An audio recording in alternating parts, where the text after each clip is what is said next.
Hi, welcome to Future Visions, Stand Still, Move Forward. My name is Ingrid LaFleur. I am the Executive Director of the Afro-Futurist Strategies Institute, and I'm with Shel Kyman. Hi, my name is Shel Kyman, and I'm with Ford, D Ford actually, Ford's Human Centered Design Organization, and I help Ford's 200,000 people learn about and practice design thinking. And I'm really into the Afrofuture. So we're going to have this awesome conversation that marries the two and see what we can come up with. Shel, I have a question for you. This panel, you invited me to join you or this conversation. And what is the stand still, move forward? I like this because it's when do you stand still? When do you move forward is the question. I mean, to me, it was a response to this idea of, there was a theme of new urgency, which really clustered nationalism and climate change and racial unrest and pretty much everything bad that's been going on in the last, year to 400 years into like a single category. And it was called a new urgency. And the first question I had was, what is urgent? Like, what does urgency mean? Is it urgency to realize that we have these things going on, that have actually been going on for generations and millennia? Or is it urgency to react? Is it urgency to create something new? And so it prompted me to reach out and say, what do we do with this idea of new urgency? And specifically, when we talk about sort of systemic racism, like what is how do we address that? Yeah, I mean, it's so large and overwhelming. And I think that that's when the standing still is really important, because we're dealing with really massive issues that no one individual can tackle. But at the same time, when we galvanize and we come together to address an issue as we did last year and continually address, police brutality, for instance, I think that that's key. But we need to keep that momentum and make sure that people are coming together even when there is no case of police brutality, because we know that it's the system that is the problem, and that is allowing for cops to not protect and serve, but instead attack and be violent. And so I think that's why I like this when to move, when not to move. Also, when in the standing still, it gives this opportunity for us to self-reflect, and to really understand what our actions are about. If our actions are always to address out of anger and trauma, then we probably will produce more anger and frustration and trauma. We might not find the healing that's necessary to evolve out of that situation. And so that is where the standing still, the resting is so key, the meditation, so that our imagination can not only expand, but then we can really dive deep into, are we imagining beyond our own limitations, our own biases, regardless of our background? Are we really seeing the possibilities that can come into fruition by really addressing our own perspectives, our own historical issues? And the standing still too, I think is a strategy. It's a way to, again, respond to this idea of urgency, as you and I have talked a number of times now, is really a tool for oppression, right? It's creating a distraction against movements, counterculture movements, resilience movements, resistance movements that have well-formed, well-intentioned strategies. And the idea of urgency is a little bit like gasoline on the flames, right? And it's a little shiny, like, look at me over here and stop paying attention to the thing that you're actually doing. And so this idea of stopping, standing still, reflecting is a sort of countermeasure to this idea of distraction through urgency. Well, and I think it also comes from our kind of capitalist foundation that we must always produce. We must always address, produce, attend to. We have to keep moving because that's where our value is. And, I really love the NAP ministry founded by Tricia Hershey, where she says that we don't have to earn the rest. And reminds us of how our body has become this capitalist object only to be worked. And initially when I thought of that, I was just thinking of formal work, the 9 to 5. But I think it applies here as well.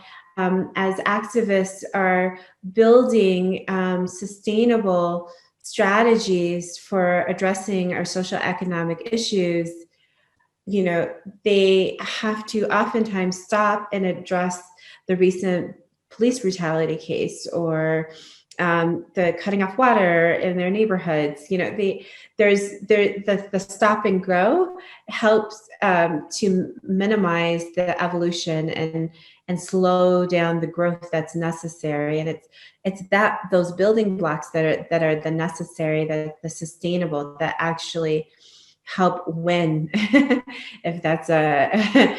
if I could use that word, or just achieve that vision that we've been and our people have been imagining, a vision of justice. But just as much as we are being divided, oppression likes to divide us based on race, class, gender, sexuality, the list is long.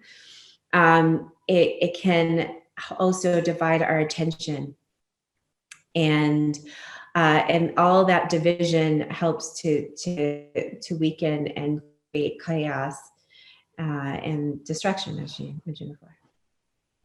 Yeah, it makes me think. So what are you? Oh, go ahead. Yeah, go ahead. What does it make you think of? I want to know.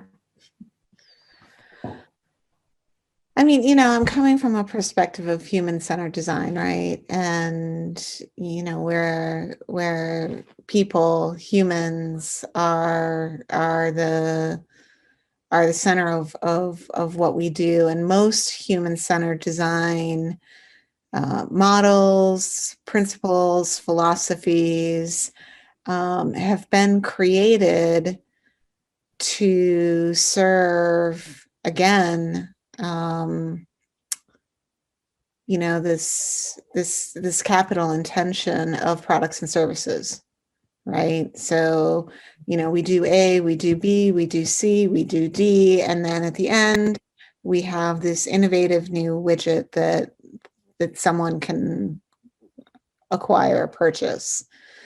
And, you know, it makes me wonder, like, what are some new models, what are some new principles that we can employ that allow us to value, honor, trust, you know, the humanness that is us, in this really chaotic, you know, circumstance, right? I don't know that the models truly exist. I know you have some principles, I have some principles, but the actual models for how we thrive in this kind of environment, you know, maybe that is, you know, the urgency, right? It's not the urgency to solve the problem of racism or climate change, but rather solve the problem of what is the framework that we use to navigate these structures. Yeah, I like to think that there are many different types of frameworks and approaches, but you know, it's kind of what resonates with you, what is resonating with the space that you're in. So for me, I've been developing what Afro-future thinking could be, or what it looks like, and how it can be applied. So most of my work is taking the theory of the cultural movement Afrofuturism and putting it into practice. And as you know, Afrofuturism is based on speculative modalities. It's multidisciplinary, and it pulls from African and African diasporic mythologies, cosmologies, legends. It also brings in spiritual technology, ancestral technology, indigenous technology, and also emerging technology like artificial intelligence and blockchain technology. So it kind of gives us permission to excavate the wisdom of the past that our ancestors have given us, and bring that into our present, reshape, hopefully, a new perspective so that we are creating new futures from that perspective. So human-centered design is A, B, C, D, and you have a product. Well, Afro-future thinking is A, B, C, D, and you have hopefully a new perspective from which to imagine. Right. And you know, it's really about, you know, for me, the individual. I found that working in blockchain technology, especially, there is a belief that humans, all humans come from caves in Europe, and that we're all Neanderthals, and that we have to compete and fight for all the scarce resources. Well, I'm in a place of abundance. I believe in abundance. And there is Dinkanesh, whose bones were found in what is now Ethiopia, the Far Triangle region. They're 3.5 million years old. And Dinkanesh is the Amharic name for these bones. We know her as Lucy in the West, but she was found in Ethiopia, so I call her by her Ethiopian name. And her name means you are marvelous. By having that foundation of abundance, that humans come from a place of abundance, there are enough resources to actually satisfy everyone, then what you're innovating and creating from that rests on that. So with blockchain technology, you find that there's always this, what are the incentives? What is, you know, how do we create a little bit of competition to make this crypto more valuable? And I've always been kind of felt uneasy, the assumption that that's what humans need. I just don't believe that, but I come from a different starting point. My origin point for humans is different. And so I think that we have enough to give, enough to share, which means that we can be more community oriented. We can collaborate, we can co-create together. But again, our thinking must shift. Just one more example. I just learned recently, and a friend of mine was spending time in Senegal and learned that in Wolof, there is no word for foreigner or immigrant. Everyone is called a guest. And just imagine in the United States, if we were to call all those people who are coming to our shores to really live out their own dreams as guests, how would we receive them? How would we treat them? Because you treat a guest in a very particular way.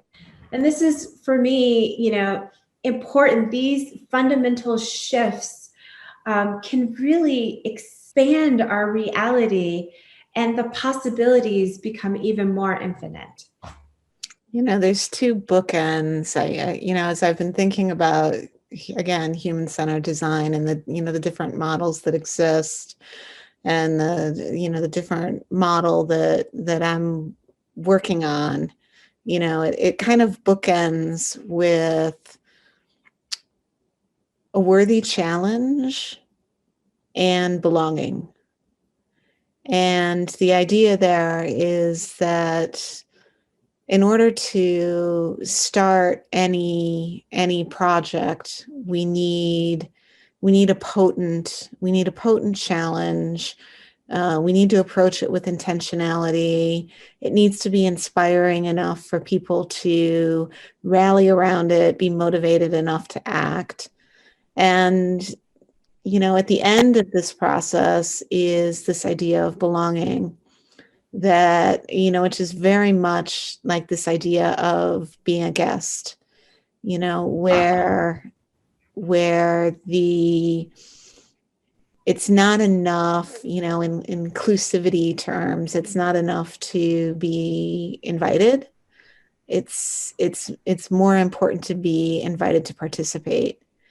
And this idea of belonging is, I think, akin to being a guest, because if you are a guest, you naturally belong, right? You can't not belong as a guest. And I hadn't thought about belonging in those terms before, but I really appreciate that. I want to be a guest.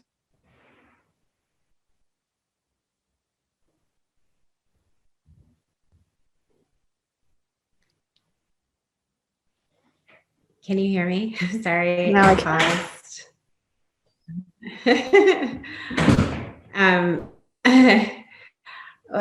Jesus, you said something. I'm talking about It's interesting, the belonging.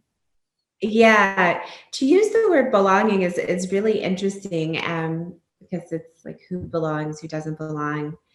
And by saying that someone who comes into your space is a guest, they then actually culturally can become very much family. So it's less that they're a guest and more that they are family, that have been traveling, and now that they've come into your home.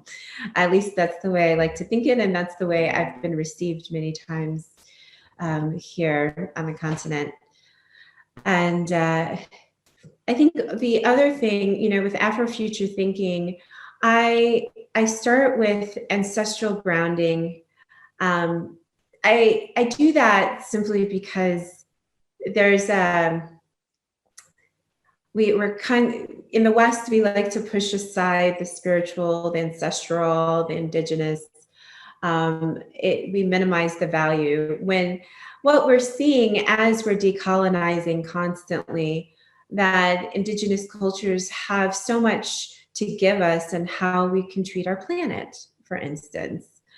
So there's wisdom that lies in all of these kinds of marginalized technologies and ways of thinking that I think can really inform when we're going towards those worthy challenges, because a lot of these challenges, they're not necessarily new. One thing with Afrofuturism, we're very nonlinear. So past, present, future collapses into the now, which means that you always have access to the past. You always have access to the wisdom, to the ancient past. Nothing is off limits for which you can learn from, that which you can incorporate. I think this is important because we may think that we're super advanced right now with all this tech, when actually in some ways we're kind of going backwards. And we will find that our ancient ancestors have already dealt with this issue, have already treated this disease, have already figured out how to communicate across seas. But we're in a very kind of arrogant human moment when we think that what we're creating now is just so advanced. Please remember that our ancient ancestors had already been traveling to space. So what we're doing now is kind of a clunky way of traveling to space. And because unlike our ancestors, it's not based on anything spiritual, we're junking up our space. There's over 2 million pieces of junk already in space.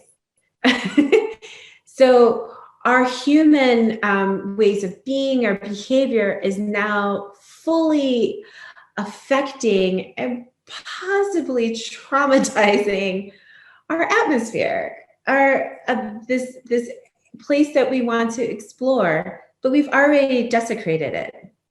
And we can do that because we don't see it as a spiritual space, kind of like Mars. I've heard of scientists call it like a dead planet.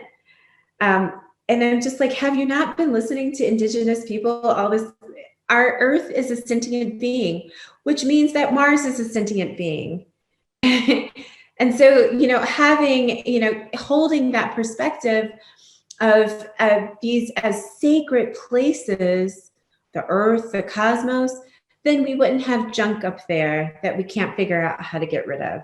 We wouldn't be so freaked out by climate change because we wouldn't have been doing the things to advance that, right? So, all the ancestral grounding, it for me is really, really key. And from there, we're able to really understand what I believe is next is radical love. And when we're talking about, a lot of our socioeconomic issues today, it takes radical love to really dig deep into why are police attacking Black bodies. Let's really get into the trauma that they are experiencing and spewing out because they refuse to deal with it. I talk about this with white bodies. Have dealt with lots of trauma because they've been forced and told to separate constantly from other human beings based on something as simple as skin color. That goes against your soul. So,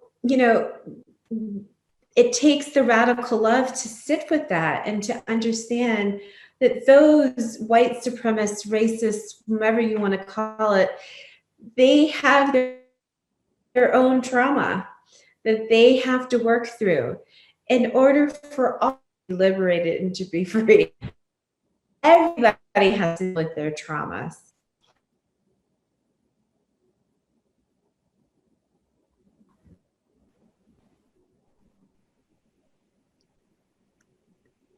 think we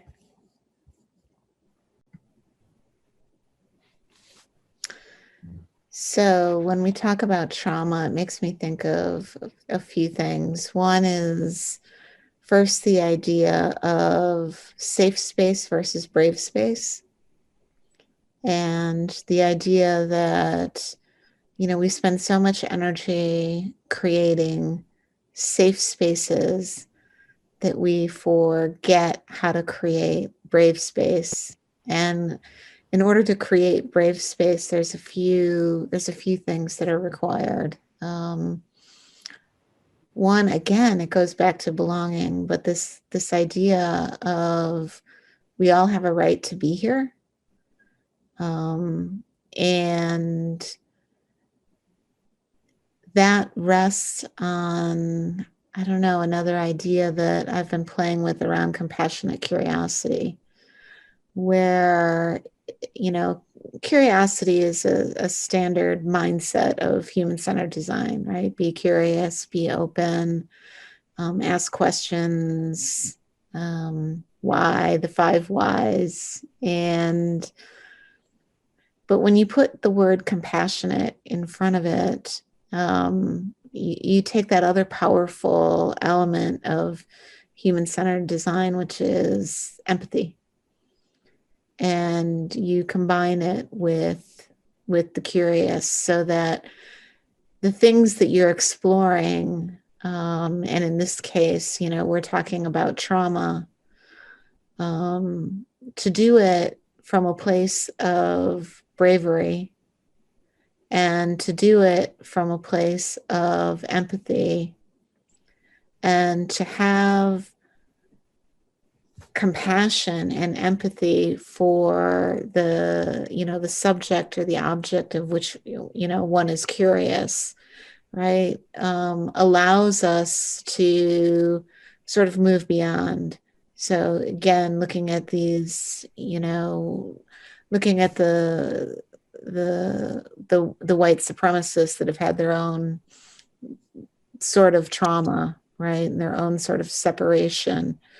Being able to approach that situation with a compassionate curiosity, right? What is it that is driving that, and what is that makes it, turns all of that hurt into violence?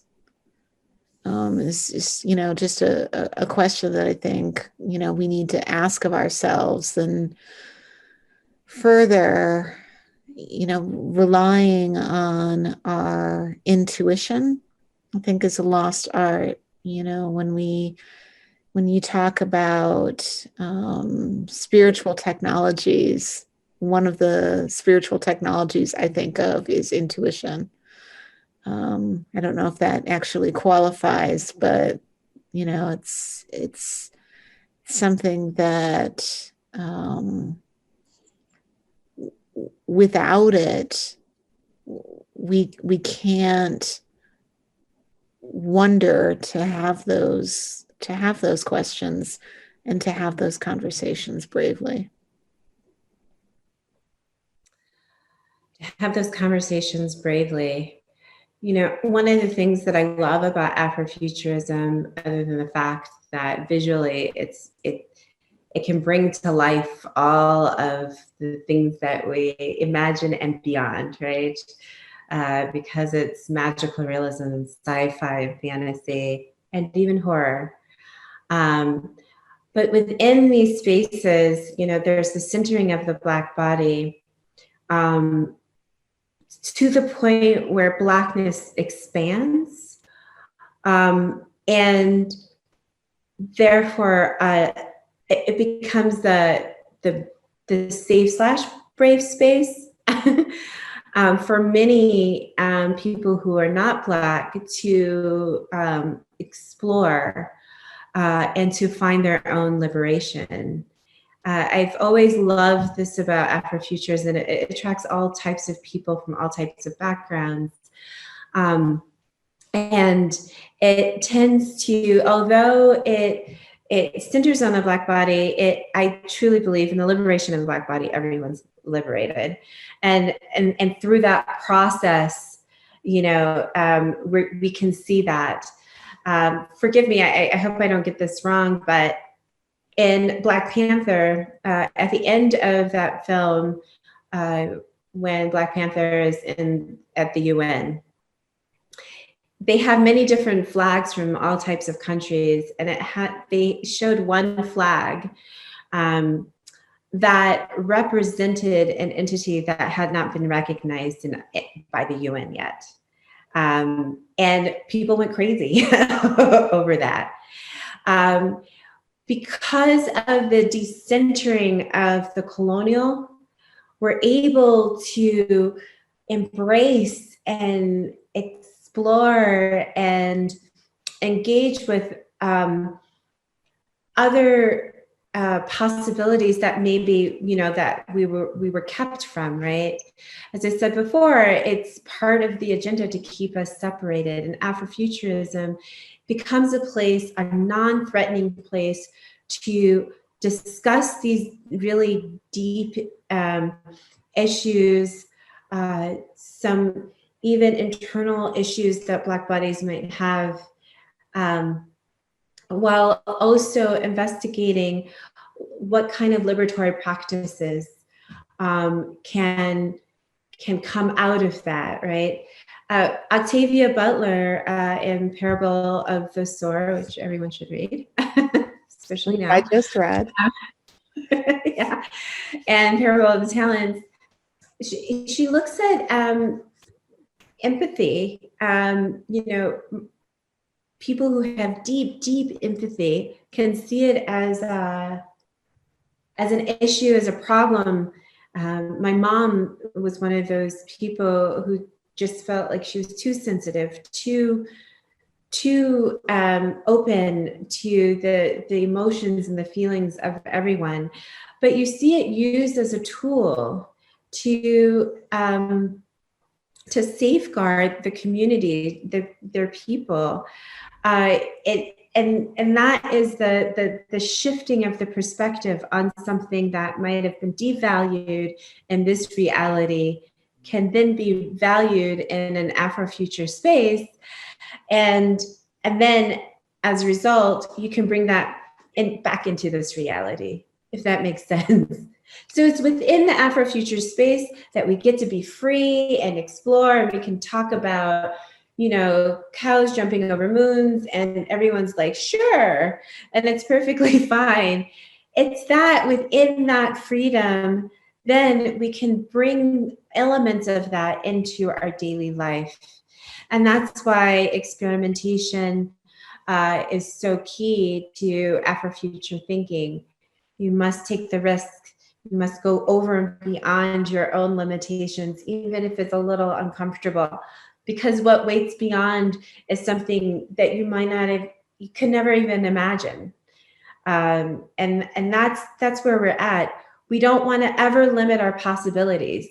That this is not the time to limit the possibilities. It's to grow them exponentially and to share them with each other. What about this? What do you think about that? And to combine them. I'm curating an exhibition in Doha, Qatar next year. And they want it to be an Afrofuturist exhibition, which is great. That's what I do as a curator. But I really want to explore Arab futurism and have a conversation between the two. And again, this is the coming together of various histories and cultural ways of being, that bringing these elements together can give birth to some another type of solution, another approach, another perspective that can be healthy and healing for all of us. That just brings me right to Roger Martin. I mean, there's Roger Martin from Rothman School of Business, Creating Great Choices. He's a business designer strategist, and he's got this idea of integrative thinking. And integrative thinking is when you take these two seemingly opposing forces. And in your case, in the exhibit that you have coming up, the Arab experience and the Afro-futurist experience. And the idea is, not to choose one or the other, like I want to be more Arab or I want to be more Afro-futurist, right? Or, in a really simplistic term, I want to go fast or I want to go deep, right? Well, we want both of those things, and we want those things not watered down, right? We don't want a little smattering of Arab culture and a little smattering of, Afrofuturism to come together into a messy soup, right? What we really want to do is find the elements, the critical elements, the joyful elements, the beautiful elements of each of these opposing views, and fuse them in a way that was previously unimaginable, right? And create a new future, a new reality. Again, not in the middle, but of. And it's a I think that it's a tool that is so underrated. In fact, I see it all the time misused as like little slider bars. We have opposing force A and opposing force B, and someone says, well, I want to be more this or I want to be more that, and it's just not the point. The point is not like a slider between A and B. The point is to create, to innovate, to come up with something new out of the gifts and the joys of A and B. So I'm super curious about your upcoming exhibit. So am I. Yeah, I mean, you mentioned something that made me think about joy and pleasure. These processes that we're discussing to heal from traumas, how to work with each other, can feel very like dry or laborious. But really, it can be a very pleasurable experience. And I believe in simple pleasures. I believe every moment of every day should be a pleasurable experience. And if it's not, then you might want to pause to think about, why are you doing that? Why are you in that space? Why are you forcing yourself to have an unpleasant experience? And in our society, we don't really value the pleasure. It's just kind of get things done. It doesn't matter if it's beautiful, if it smells good, generally. But for me, very specifically, it does matter. It does matter if it smells good. Let me tell you, I'm living in Johannesburg right now, and this city is so well musically curated. It's insane. Every taxi, coffee shop, restaurant, I don't know, grocery store has the best music playing. and not based on like based on my individual taste, but it's not music which I've heard in other restaurants where they play a very kind of maybe pop music because they think that that's the neutral music. It's actually this really chill house music that you get to hear everywhere, or South African house, which is like amazing. And so it's like and that's their neutral. That's their baseline, is that really really good music, right? And not only that, it smells good. If you in the lobby, in the co-working space, like they are intentional in creating smells that are amazing. It reminds me of when I learned that one of the metro stops in Paris has lavender. It's like or I'll just say herbal scents are like sprayed into the station because it's calming effect and it smells good. You know, smell is one of the senses that we just kind of do away with, which is really, really important for consumer audience experience. You know, all of these experiences, we need to be thinking about the whole. Why? Because then first of all, when I'm in a good mood, I'm going to give out positive energy, and hopefully you receive that positive energy and bring it back to me. So we get to produce more positive energy, and positive energy can produce so much more, right? We can achieve more when we're in a positive space. We can move over and beyond our physicality, like the capacity of our physical, because we're in a positive, joyful, pleasurable space. That's why I can dance all night in high heels and not feel my feet hurt until I sit down. Because the joy it transcends, it helps you to move into a place where your brain can expand and you can imagine more, you can dream more, and also, you know, you feel safe. And that safety, when you feel safe, at least I personally feel so free. Yeah, and so my girlfriend, for better or for worse, will feel like that freedom comes out in all kinds of ways, but it's because I feel safe with her. And we want to find that level of safety and joy when we're working together, when we're fighting for justice. We really, you know, we want that to always be present. Just because we're dealing with very serious topics doesn't mean that joy and pleasure can't be present. You know, it's interesting. In the middle, we've both had our different models, and you know, we've got this nucleus that has words like joy and radical love and belonging, and you know, another word that's in there in the model that I've been playing with is relief. And you know, you mentioned it a little bit when you were talking about the Trisha and the napping. Trisha Hershey. Yeah, Trisha Hershey. Nap, And ministry.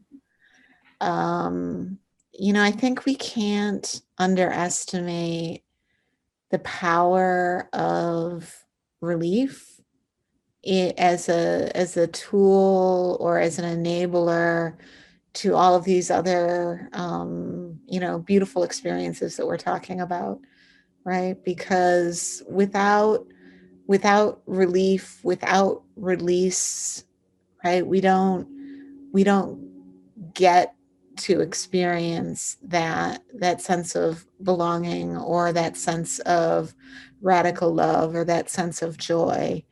I, you know, I've heard you talk about just rest and the importance of rest, and it brings me back all the way around to this idea of new urgency. And if we're constantly scrambling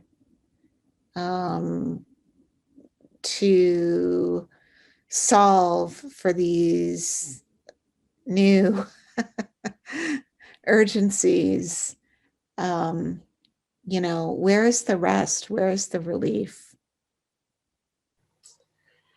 Yeah, I think, you know, it's interesting because I've definitely focused on rest, but in this context, I have not focused on necessarily relief and release. And I appreciate you bringing that up. I think as a Black woman, I'm just so used to holding. I'm asking myself, I don't really know when or where to release, to be honest. I am in a space of deep mourning and dealing with a lot of grief, and it's showing up in my body. And I'm trying my best to release it, but the walks, the whitewater rafting, lymph massages, chiropractor, yoga, meditation, none of it is getting it out. And I don't know if it's because I'm so used to holding. But I think that is a big key. How do we release? There was one, please forgive me, so many, necessary marches have happened. But I think this was around when Mike Brown was taken from us. There was a march, and every corner there was a station for people to hug or cry or scream. But there were people there, just arms open wide, like, come and basically release. With me, a stranger, you can hug me for as long as you want. You can cry on me, sob on me for as long as you want. It gives me goosebumps thinking about it. And I'm hoping that these kinds of actions are showing up in every march, because I do think that that's necessary. It's almost as if we need the intentional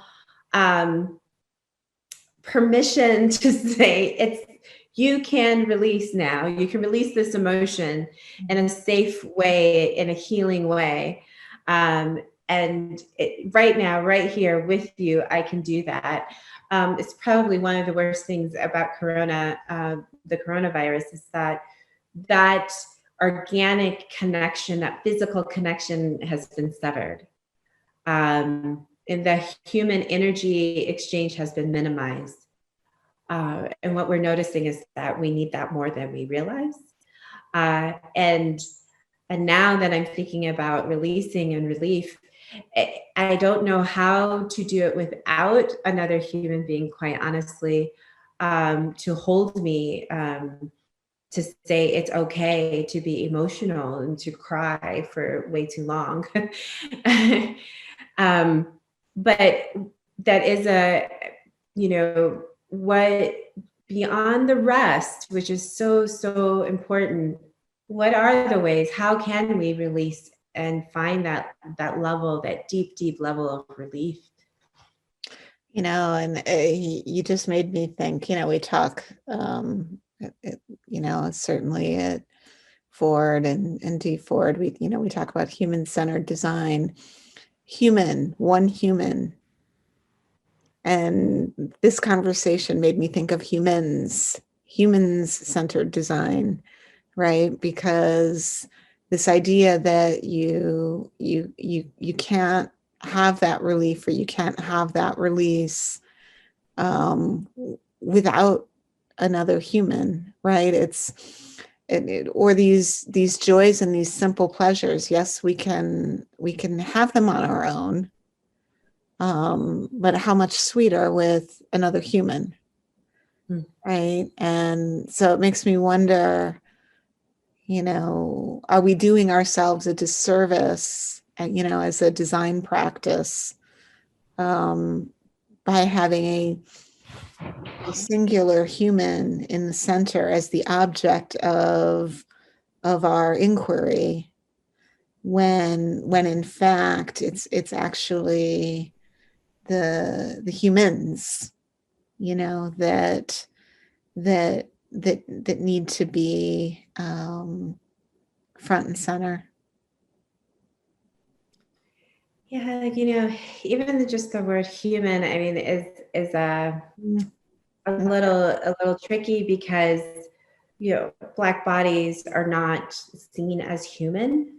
And we're seen as objects to serve, to be worked, but not necessarily humans, meaning we don't necessarily have the capacity to have these intimate relationships and families and desires and needs and dreams. Like humans have this capacity, but unfortunately, the Black body has been defined as a slave body, and so it's taking a really long time for everyone to truly, deeply see us as human. I think another thing is I speak to my friends about humanity, and one of them was like, yeah, but humanity, like, to be humane is not necessarily, like, if you look at the examples of what humans have done, that's not maybe the right language we want to use, because humans haven't, to be humane isn't, we don't have really good examples. There might be a couple. There might be a couple. Of course, there's a couple, but even on a daily basis, humans, we're a little tricky. We're a little feisty. We can be, our ego gets in the way a lot. Our temperaments, all the things that make us human are quote unquote imperfections that have caused harm, or is causing harm, or will cause harm, and so human-centered design is automatically, has an imperfection there, because you're dealing with the human being. Yeah. I just was jotting down a note. When we create these strategies, opportunities for, again, new products and services, which, I don't want to trivialize that, right? New products and services, can also look like 20 million face shields that went out post-COVID within a month, from the people at Ford, right? Like that's something that, the humans did, that helped the other humans really quickly, right? But there was a strategy, which was to, get these, face shields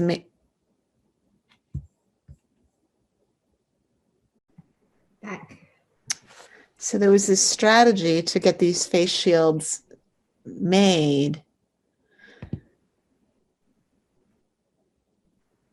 But what's also required is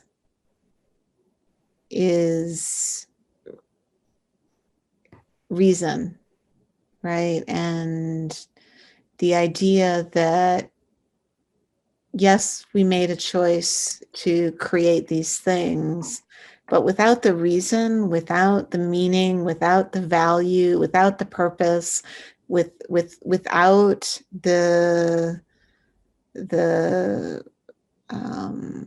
principles, that people like you, me, and others are creating, those strategies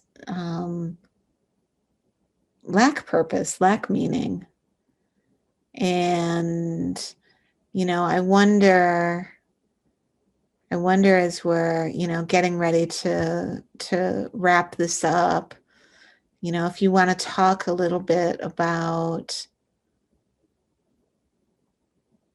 the purpose and the meaning from your perspective behind Afrofuturism.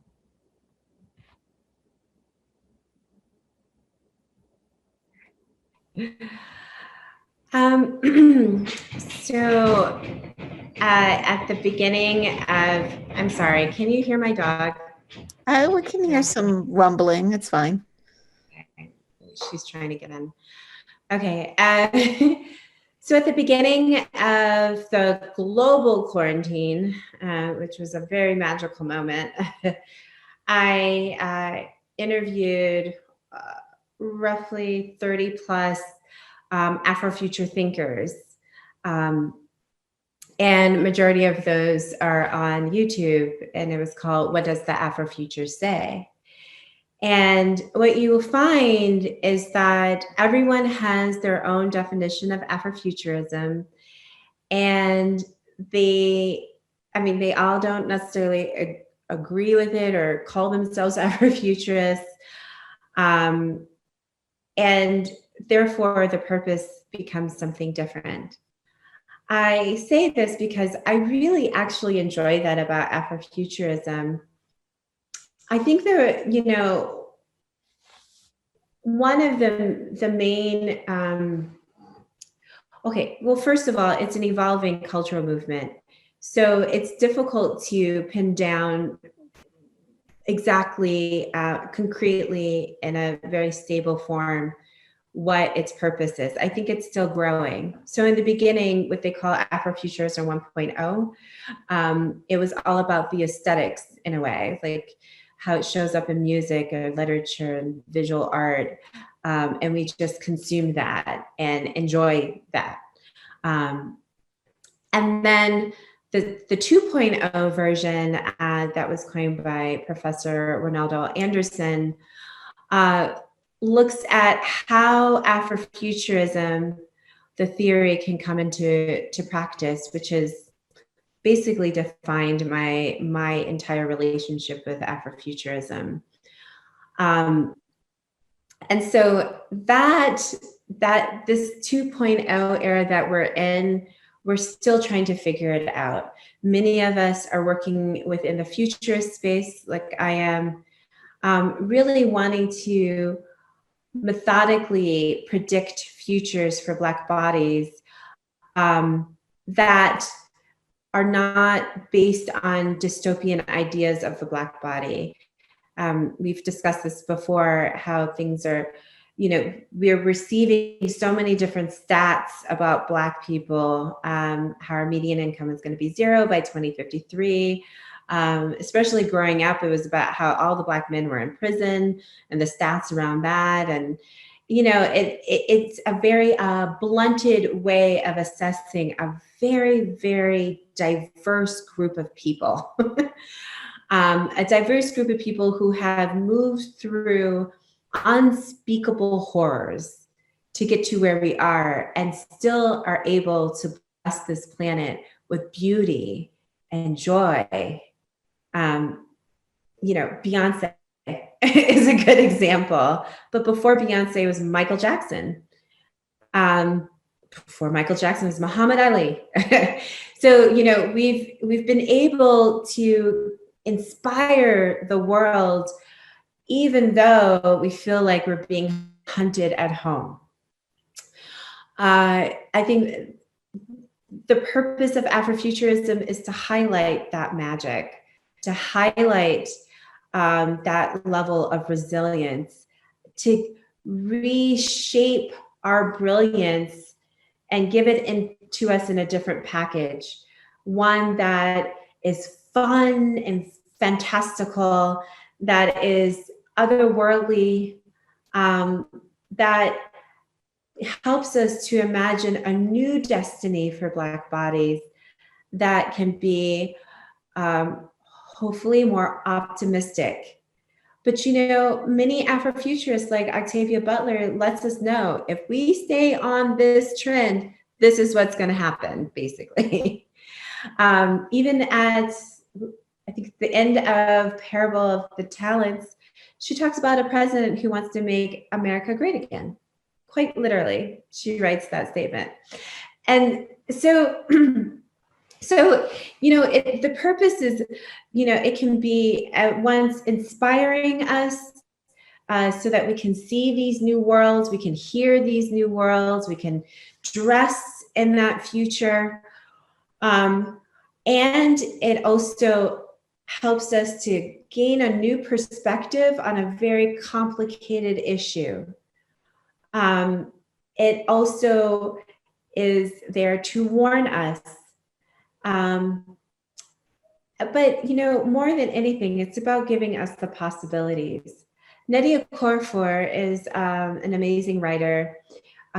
She coined African futurism. So that is really centered on Africa. I really love her writing. If you can, please read Who Fears Death before it becomes a movie. I think Binti, another novella of hers, is becoming a movie, HBO series, I'm not sure, but a lot of her books are starting to come onto screen, which is great. I'm very thankful. But her writing is amazing. And one of the things there's a couple of things that I love about her writing. How she describes the computer or a paved road is shifts your whole perspective and thinking around that machine, or that that infrastructure. I think that we need that, and literature can give that to us. Also, she marries a modern and traditional world within Who Fears Death and in Binti. So in Binti, you have a teenage girl who's in traditional African dress getting on a spaceship. So, she doesn't, there's not a lot of melting and mixing of the two, but it's almost as if we need to see the stark differences playing together. And that is the future. So statistically, Africa is quite literally the future. 40% of youth are going to be living in Africa. Africans have the youngest, largest population that is growing exponentially. It will surpass the United States, China, and so forth. So the Afrofuture can help guide us into what that can look like when Africa becomes a more dominant force. What does that look like culturally? And it will help us to take away the fear around that, and hopefully address any anti-Blackness we might be harboring. So, I always say that Afrofuturism helps us to give us a new relationship to the Black body that everyone, Black, blue, green, everybody needs to have a new relationship to the Black body. And that right there is where we're going to find our liberation. That's awesome. Thank you. I'm going to just do a quick share here. Ingrid and I did actually create a slide deck and abandoned it at the last moment in favor of having an actual conversation, which honestly, thank you, Ingrid, because it feels a lot better than our first rev. But this slide deck we will make available for people because it is full of a lot of information, principles, ideas. It also has our contact information. So you can reach Ingrid at LaFleur at afrofuturestrategies.com, and you can reach me, Shell, at skaiman@ford.com. You can also find us on LinkedIn. And hopefully, if all goes well with this pre-recorded South by Southwest session, we'll be interacting with you in the chat while you're listening to us speak. So it'll be super meta. And with that, I might want to just say thanks. Ingrid, any last words? No, just please love yourself. Love yourself enough to to reflect about your own biases, limiting thinking, and love yourself enough to rest and to engage with the simple pleasures in life. Thank you. Thank you.